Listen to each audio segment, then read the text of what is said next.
नमस्कार साथियों, आप सभी का स्वागत है आपके अपने YouTube चैनल पढ़ाई की पोथी में। साथियों, उम्मीद करती हूँ कि आप सभी स्वस्थ होंगे, मस्त होंगे, बेहतर होंगे और निरंतर अपनी तैयारी के माध्यम से सफलता का मार्ग प्रशस्त कर रहे होंगे। तो चलिए, आज हम पढ़ने वाले हैं यूपी लेखपाल में बनने वाले ग्रामीण विकास से संबंधित प्रश्न।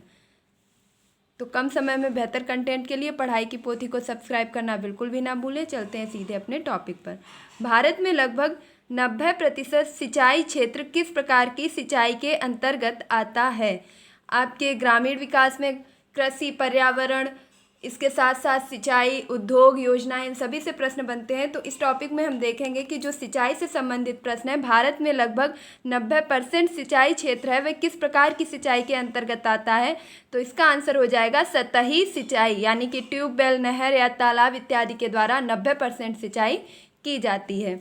अगला प्रश्न है, तेज हवा की गति होती है, तेज हवा की कितनी गति होती है? तो तेज हवा की गति होती है 40 मील प्रति घंटा। तो तेज हवा की गति कितनी होती है? 40 मील प्रति घंटा। देखिए, ये सभी प्रश्न आप रिवीजन के तौर पर देखिए क्योंकि समय बहुत कम बचा हुआ है। नेक्स्ट क्वेश्चन है आपका, सिरजी व बसरा किसकी प्रजाति है? तो सिरजी व बसरा कबूतर की प्रजाति है। देखिए, प्रजातियां और फसल के नाम और उनके रोग, इनसे बहुत ही ज़्यादा प्रश्न पूछे जाते हैं। तो सिरजी व बसरा किसकी प्रजाति है? कबूतर की प्रजाति है। अगला प्रश्न है आपका, आंधी में हवा की गति कितनी होती है? तो जब तेज हवा चलती है तो जो उसकी गति होती है वह 40 मील प्रति घंटा होती है, जबकि आंधी में हवा की गति 80 मील प्रति घंटा होती है। इन दोनों में डिफरेंस कर लीजिएगा। नेक्स्ट क्वेश्चन है आपका, राष्ट्रीय एकता समिति का गठन कब किया गया? तो राष्ट्रीय एकता समिति का गठन किया गया 1967 यानी कि 1968 में। अगला प्रश्न है, प्रथम विश्वविद्यालय है आपका, तो कौन सा आपका ऐसा विश्वविद्यालय है जो आपका प्रथम कृषि विश्वविद्यालय, यहाँ पर मेंशन कर लेंगे, प्रथम कृषि विश्वविद्यालय आपका कौन सा है? तो पंतनगर विद्यालय। और यह कब स्थापित किया गया था? तो 1960 में। एक बार फिर देख लेंगे, प्रथम कृषि विश्वविद्यालय आपका पंतनगर में स्थापित किया गया था और किस सन में? तो 1960 में। अगला प्रश्न है, अंतर्राष्ट्रीय गेहूं अनुसंधान संस्थान स्थित है? तो अंतर्राष्ट्रीय गेहूं अनुसंधान संस्थान आपका मैक्सिको में स्थित है। नेक्स्ट क्वेश्चन है आपका, अखिल भारतीय संबंधित आलू सुधार परियोजना, जो अखिल भारतीय आलू सुधार परियोजना है, यह किस वर्ष आई? तो यह आपकी संबंधित है 1971 से 2020, यानी कि यह 1971 में शुरू हुई और कब तक चली? 2020 तक। देखिए, ऐसा मतलब नहीं है कि जो योजनाएं आपकी वर्तमान में चल रही हैं उनसे ही प्रश्न पूछा जाएगा, वह करंट अफेयर्स के तहत पूछी जाएंगी, लेकिन जो आपकी प्राचीन योजनाएं, परियोजनाएं हैं जिनका संबंध कृषि या पर्यावरण से है, वह सभी आपकी ग्रामीण विकास में पूछी जाएंगी, चाहे वह आपकी अन्नपूर्णा योजना हो, ग्रामीण विकास योजना हो, आवास योजना हो, इस प्रकार कोई भी परियोजना या योजनाएं आपसे पूछी जा सकती हैं। नेक्स्ट प्रश्न है आपका, आलू उत्पादन में अग्रणी है, तो आलू उत्पादन में आपका कौन सा देश प्रथम स्थान पर है? तो जहाँ की सबसे ज़्यादा जनसंख्या है, बात करूँ चीन, वही आपका आलू उत्पादन में भी सबसे अग्रणी देश है। तो चीन आलू उत्पादन में सबसे फर्स्ट स्थान पर है और सेकंड नंबर पर आता है आपका भारत। नेक्स्ट क्वेश्चन है, इसके देख लेंगे चारों स्थान आलू उत्पादन में। तो सबसे पहले आएगा चीन, फिर है भारत, उसके बाद रूस और यूक्रेन। तो आलू उत्पादन में सबसे शीर्ष पर चीन है और उसके बाद दूसरे नंबर पर आता है भारत। यहीं पर अगर उत्तर प्रदेश की बात की जाए कि उत्तर प्रदेश में सर्वाधिक आलू उत्पादन किस जिले में होता है, तो उत्तर प्रदेश में सर्वाधिक आलू उत्पादन आपका फर्रुखाबाद में होता है। याद रखेंगे, आलू उत्पादन से संबंधित है आपका फर्रुखाबाद। वहीं अगर लकड़ी के खिलौनों की बात की जाए तो वह आपके मेरठ से संबंधित हैं और मेरठ में आपके हाल ही में एक खेल यूनिवर्सिटी भी स्थापित की जा रही है। यह आपका करंट से संबंधित प्रश्न बन जाएगा। जैसा कि मैं हमेशा कहती हूँ, चीज़ें अगर पढ़ें तो उनके साथ एक से दो चीज़ें रिलेट करके ज़रूर पढ़ें। नेक्स्ट क्वेश्चन है आपका, धूसर क्रांति। सबसे पहले तो प्रश्न बनता है कि धूसर क्रांति का संबंध किससे है? तो धूसर क्रांति का संबंध है उर्वरक उत्पादन से। अब यह क्रांति कब आई थी, कब शुरू की गई थी? तो 1964 यानी कि 1964 को। तो धूसर क्रांति का संबंध किससे है? उर्वरक उत्पादन से। यह कब प्रारंभ की गई थी? 1964 में।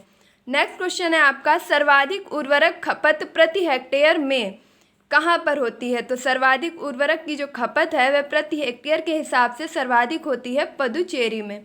नेक्स्ट दूसरे नंबर पर आता है आपका तेलंगाना। तो आप याद रखेंगे कि धूसर क्रांति का संबंध किससे है? उर्वरक उत्पादन से। कब प्रारंभ की गई? 1964 में। इसकी सर्वाधिक खपत उर्वरक की कहाँ पर होती है? तो पांडिचेरी में। दूसरे नंबर पर कौन आता है? तेलंगाना। अगला प्रश्न है आपका रजत क्रांति, और रजत क्रांति का संबंध है अंडा उत्पादन से। अब अंडा उत्पादन की बात आई है तो यहाँ पर यह देख लेंगे कि भारत में 5 मुर्गी केंद्र हैं आपके। देखिए ये सभी प्रश्न आपके महत्वपूर्ण हैं, इसलिए वीडियो को स्किप बिल्कुल भी मत कीजिएगा और अंत तक बने रहिए।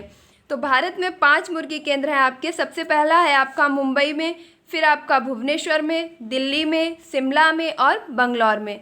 तो भारत में मुर्गी केंद्र आपके कितने हैं? कुल 5 हैं।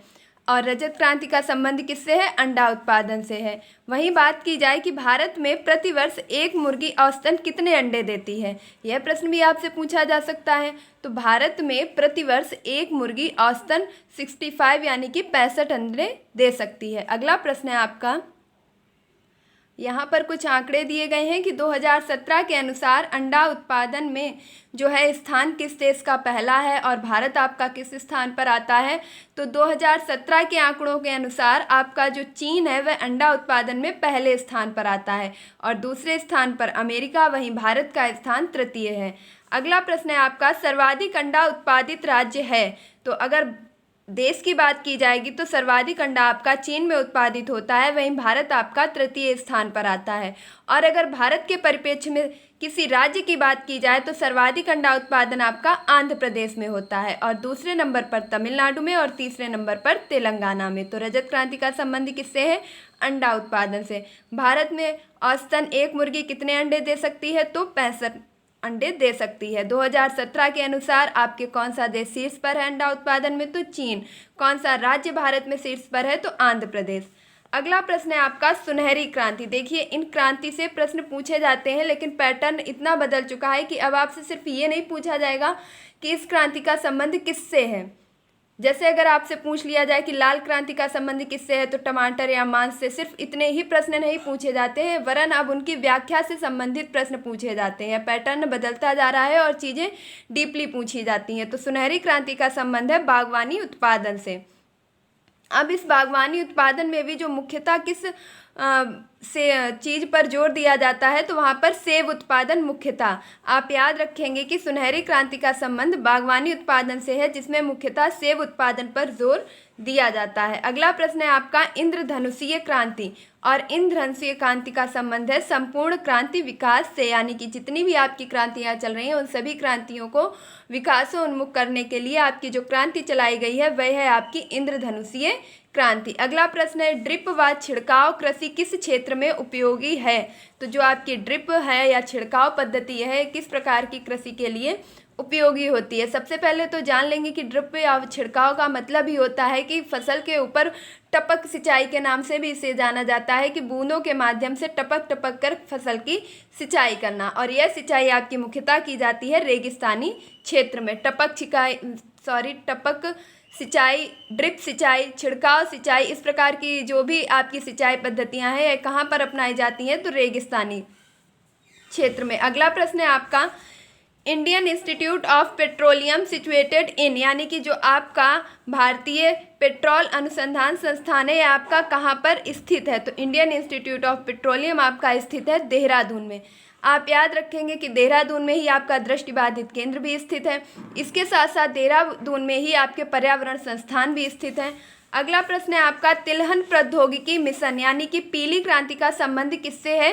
तो तिलहन प्रौद्योगिकी मिशन। और यह प्रारंभ कब किया गया था? 1986 यानी कि 1926 से। फसल चक्र किसे कहते हैं? देखिए बहुत ही महत्वपूर्ण प्रश्न है, इन्हें अंतिम समय में फटाफट रिवीजन के तौर पर जरूर देखिएगा। फसल चक्र का संबंध किससे है या फसल चक्र किसे कह सकते हैं? तो एक निश्चित समय में निश्चित क्षेत्र में फसलों को इस प्रकार बोया जाना कि उस क्षेत्र की मृदा उर्वरता का क्षरण ना हो। देखिए आसान भाषा में समझ लेंगे कि किसी भी एक ऐसे निश्चित क्षेत्र में और एक निश्चित फसल को ही बोना। ऐसा नहीं है कि किसी भी क्षेत्र में आप किसी भी फसल को अदल बदल कर बो सकते हैं। किसी एक निश्चित स्थान पर आप किसी एक निश्चित फसल को ही बो रहे हैं, जिससे क्या हो रहा है कि उस क्षेत्र की जो मिट्टी है उसकी उर्वरता का क्षरण नहीं हो रहा है, उसकी उर्वरकता बराबर बनी हुई है। इसे कहते हैं फसल चक्र। इसे हम अगला देखेंगे कि फसल चक्र की सघनता। आपसे पूछा जा सकता है कि फसल चक्र की सघनता किस प्रकार निकाली जा सकती है। तो इसका फार्मूला है फसलों की संख्या बटे वर्ष। यानी कि पहले तो आप लिखेंगे फसलों की संख्या, आपने पूरे वर्ष भर में कुल कितनी फसल की हैं, 1 2 3। मुख्यतः एक वर्ष में 3 से अधिक फसलें नहीं हो सकती हैं और मिनिमम 1 या 2 फसलें हो जाती हैं। तो फसल चक्र की सघनता अगर आपको निकालनी है तो सबसे पहले तो आप फसलों की संख्या लिखेंगे कि आपने वर्ष में कुल कितनी फसलें की। इसके बाद नीचे आप वर्ष या समय लिखेंगे, यानी कि अगर आपने 6 महीने का निकाला है तो आपने 6 महीने में कितनी फसल की है, और नीचे आप जो है 6 महीने लिख सकते हैं। तो सबसे पहले आप लिखेंगे फसलों की संख्या, फिर फसलों का समय, जितने समय में फसल आपकी तैयार हुई है, और गुणे 100। इसके माध्यम से आप फसल चक्र की सघनता को निकाल सकते हैं। अगला प्रश्न है आपका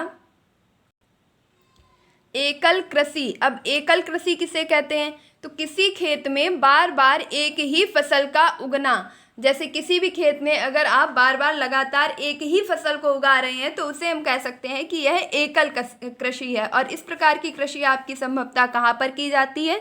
तो एकल कृषि का सर्वाधिक प्रचलन आपका तमिलनाडु और पश्चिम बंगाल में है। अगला प्रश्न है आपका सकल सस्यन कृषि, एकल सस्यन कृषि। तो एकल सस्यन कृषि का संबंध किससे है या किस प्रकार की जाती है? तो एक वर्ष में खेत में एक ही बार फसल उगाना कहलाता है एकल सस्यन कृषि। तो एक बार पुनः देख लेंगे कि एकल कृषि किसे कहा जाता है। तो एक खेत में एक बार एक ही फसल को उगाना कहलाता है एकल कृषि। यह सर्वाधिक कहाँ की जाती है?